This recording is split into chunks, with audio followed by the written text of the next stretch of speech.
ஒரு டிஷ்ஷு பண்ண போகிறேன். அது என்னன்றதை நான் உங்களுக்கு இன்றைக்கி காமிக்கிறேன்.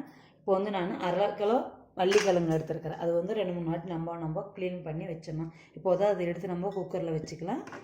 இது குக்கரில் வச்சுக்கணும். இதுக்கு வந்து தேவையான அளவுக்கு தண்ணினா நான் வந்து ஒரு கிளாஸ், ஒரு மீடியம் சைஸ் கிளாஸில் 1 கிளாஸ் தண்ணி ஊற்றுறேன். அதுக்கு தேவையான அளவுக்கு வந்து உப்பு, லைட்டாக உப்பு போடணும். ஒரு 1/4 ஸ்பூன் உப்பு போட்டுக்கிறேன். சால்ட்டு, ஒரு டீ கிளாஸ் அளவு 1 கிளாஸ் தண்ணி வச்சுருக்கிறேன். இது வந்து ஒரு 3 விசில் விட்டு நம்ம வேக வச்சு எடுத்துக்கலாம். நான் பாலக்கு சட்னி வந்து எதுக்கு பண்ண போகிறேன்னா வந்து சப்பாத்திக்காக பண்ண போகிறேன். இப்போ வந்து நான் 1 கிளாஸ் தண்ணி, கம்மியாக தண்ணி எடுத்துக்கணும், ஜாஸ்தி வேண்டாம் ஆயிடுச்சு. இது வந்து ஒரு கைப்பிடி அளவுக்கு வந்து பாலக்கு, ஒரு கைப்பிடி அளவுக்கு எடுத்துருக்கிறேன்.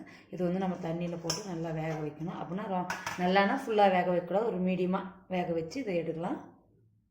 கீரை வந்து இந்த அளவுக்கு வேக வைக்கணும், ரொம்ப வேக வைக்கக்கூடாது. தண்ணி வந்து வெந்துடுச்சுன்னா தண்ணி கீழே ஊற்ற வேண்டி வரும். அதுக்காக வந்து இந்த அளவுக்கு நம்ம வேக வச்சோன்னா இப்போ வெந்துடுச்சு. நம்ம வந்து சிம்மில் வச்சுட்டு வேறு பாத்திரத்துக்கு மாற்றிக்கலாம். வேறு பாருங்க, சட்டி வச்சு பானல் காஞ்சிடுச்சு. நான் வந்து 2 ஸ்பூன் அளவுக்கு நெய் போட்டிருக்கிறேன். நெய் போட்டாலும் போட்டலாம், பட்டர் இருந்தால் பட்டர் போடலாம். நான் நெய் போட்டிருக்கிறேன். அடுத்தது என்ன போடுறேன்றது பாருங்கள். 2 ஏலக்காய், ஒரு மீடியம் சைஸ்க்கு ஒரு பட்டை, 3 லவங்கு, ஸ்டார் வந்து 2 பீஸு, ஒரு பிரியாணி இலை, ஒரு மசாலா, அவ்வளோதான். இப்போ வந்து இதை கொஞ்சம் வந்து நல்லா ரோஸ்ட் பண்ணிக்கலாம். ஆயிடுச்சு. அடுத்தது வந்து நம்ம வந்து பொடியை கட் பண்ணி வச்சுருக்கிற பெரிய சைஸ் வெங்காயம், 2 வெங்காயம்,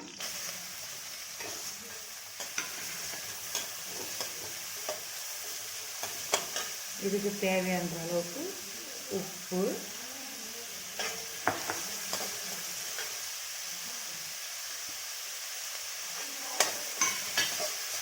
இது ஒரு 2 நிமிஷம் நம்ம வதக்கலாம். நல்லா இது 2 நிமிஷம் வதங்கிட்டோம். 2 நிமிஷம் வதக்கி ஆயிடுச்சு. அடுத்தது வந்து நம்ம சாட் மசாலா ஒரு டீஸ்பூன் அளவுக்கு, ஒரு டீஸ்பூன் அளவு பாதி மஞ்சள்தூள், வெறும் காரப்பொடி வந்து ஒரு டீஸ்பூன் அளவுக்கு, தனியா பொடி ஒரு 1/4 ஸ்பூனு, அடுத்தது வந்து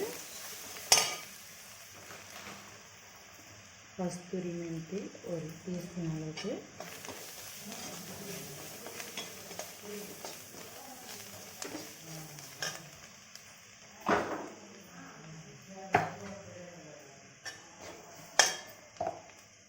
சோம்பு வந்து சும்மா லைட்டாக,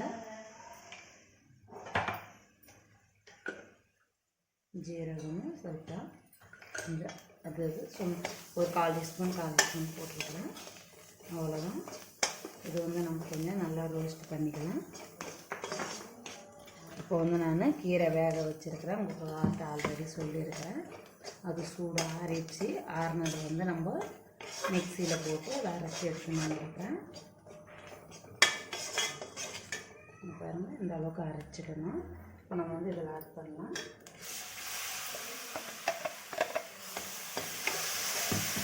இது கூட நம்ம கொஞ்சம் தண்ணி ஊற்றிக்கலாம்.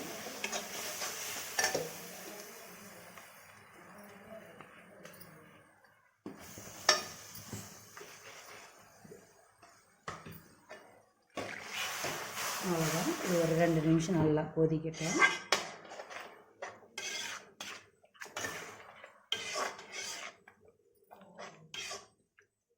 ரெண்டு நிமிஷம் நம்ம கொதிச்சா சரியாகிடுச்சு. அவ்வளோதான். பாலக் பன்னீர் சொல்லுவாங்க. இது வந்து பாலக்கு சட்னி சப்பாத்திக்கு ரெடி ஆயிடுச்சு. இது 2 நிமிஷம் கொதிக்கலாம். பாருங்கள், நம்ம குக்கரில் வெள்ளிக்கிழங்கு வேக வச்சோம். 3 விசில் வந்துடுச்சு. ஸ்டீம் போயிடுச்சு. நம்ம ஓப்பன் பண்ணி பார்க்கலாம். இந்த அளவுக்கு வெந்திருக்கு. இந்த அளவுக்கு வெந்திருக்கணும். அப்போ தான் வந்து நம்ம சப்பாத்திக்கு கரெக்டாக வரும். இப்போ வந்து நம்ம இதை தோல் உரிக்கலாம். உரிச்சிட்டு நான் உங்களுக்கு காமிக்கிறேன். பாருங்கள், தோல் உரிச்சாச்சு. இப்போ வந்து நம்ம இந்த அளவுக்கு வந்து கட்டி முட்டி இல்லாமல் எல்லாமே பொடி பண்ணிக்கலாம். இந்த அளவுக்கு பண்ணிவிட்டு நம்மளுக்கு வந்து கரெக்டாக இருக்கும். அதுக்காக இப்படி பண்ணுறோம் நாங்கள். இந்த அளவுக்கு பொடி பண்ணிடணும். கட்டி முட்டி இல்லாமல் பண்ணால் தான் நம்மளுக்கு சப்பாத்தி தேய்க்க சொல்ல க்ளீனாக வரும். நான் கட்டி முட்டி இல்லாமல் பண்ணிவிட்டு நான் உங்களுக்கு காமிக்கிறேன். பாருங்கள், இதுமாரி கட்டி முட்டி இல்லாமல் மாவு பிசைஞ்சிடணும். இப்போ வந்து நான் என்னென்ன போடுறேன்னு பாருங்கள். 10 சப்பாத்திக்கு தேவையான அளவு உப்பு, ஒரு பச்சை மிளகாய், இதுக்கு தேவையான அளவுக்கு கொத்தமல்லி, அடுத்தது வந்து சாட்டு மசாலா, கொஞ்சம் சாட் மசாலா போட்டாச்சு. ஒரு 1/4 ஸ்பூனு மிளகாத்தூள், ஒரு 1/4 ஸ்பூனு மஞ்சத்தூள், ஒரு 1/4 ஸ்பூன் தனியாத்தூள். அவ்வளோதான். இப்போ வந்து 10 சப்பாத்திக்கு தேவையான அளவுக்கு மாவு, சப்பாத்தி மாவு. அவ்வளோதான். இப்போ இதெல்லாம் போட்டாயிடுச்சு. இப்போ வந்து நம்ம இதில் ஃபஸ்ட்டில் மிக்ஸ் பண்ணலாம். பத்தலைன்னா தண்ணி ஊற்றிக்கலாம்.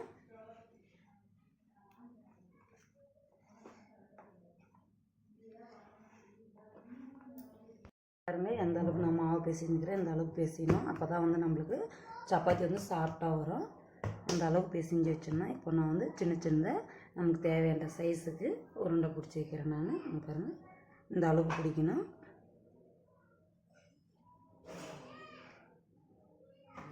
பிடிச்சாச்சு. இப்போ வந்து நம்ம இந்த மாவை போட்டு லைட்டாக தேய்க்கணும். ஜாஸ்தி தேய்க்க வேண்டியது வேலை இருக்காது. எப்படி எடுத்து பாருங்கள், பார்க்கறதுக்கு நல்லாயிருக்கும், சாஃப்டாக இருக்கும், சாப்பிட்றதுக்கும் டேஸ்ட்டாக இருக்கும். குழந்தைங்களுக்கு இந்தமாரி பண்ணி கொடுங்க. சிம்பிளான வேலை. அப்படியே சாப்பிட்லன்னா குழந்தைங்களுக்கு இப்படி பண்ணால் அதுங்க ரொம்ப விரும்பி சாப்பிடும். ஹெல்த்துக்கு நல்லது, குழந்தைங்களுக்கு ஆரோக்கியமாக இருக்கும். இந்தமாரி செஞ்சு கொடுங்க.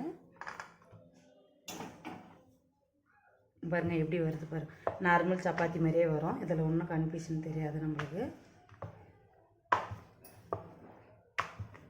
இந்தமாரி சப்பாத்தி தேய்ச்சா அருமையாக இருக்கும்.